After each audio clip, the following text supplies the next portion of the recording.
Ajay Amalite sa content creator. Siyempre, alas 8 na ng umaga pero marami nang nangyari ngayong umaga na to.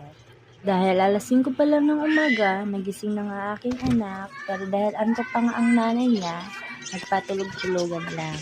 Charis. Pero dahil gusto na nga bumangon ng aking anak, ang ginawa na, tumain na lang para bumangon ito. Diba? Ang talino. Fast forward na tayo mga mi. Napakain ko na rin ng aking anak. At ako naman ikakain natin dahil gutom na ako mga mi. Itlog na lang tayo for today. Siyempre, hindi nawawala yung toyo. Kaya lagi tayong tinutoyo.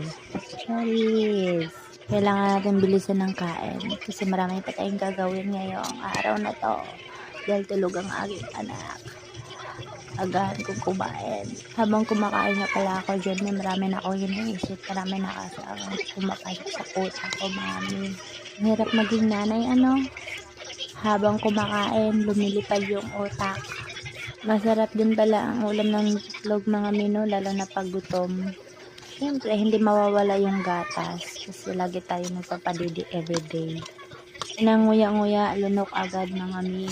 Ganun talaga ang nanay. Malapit na nga ako dyan mabilaukan pero dahil may gatas, iinom lang natin yan para mawala yung bilaok. Charit!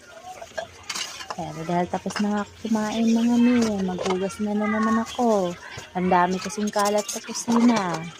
Sabay mga kasama ko, mga tamad. Nanay lang talaga makarelate nito, mga mi, ano. Wala naman kasing ibang gagawa dyan, kundi ako lang. Kaya, umpisahan ko na maghugas, mga mi. Sarap talaga maging nanay, lahat ng gawain sa bahay, sa'yo na. Kaya kayong mga kabataan dyan, isip-isip mo na, bago mag-asawa. Ang pag-aasawa hindi madali. I-enjoy nyo muna ang inyong mga kabataan. Kasi pag nag-asawa kayo, di nyo na yan magagawa. Ang maglakwat siya sa labas ng bahay, lalo na pag gabi, lalo na pag may disco. Nako, ang hirap maging nanay, sa totoo lang. Sa umpisa lang naman talaga masaya.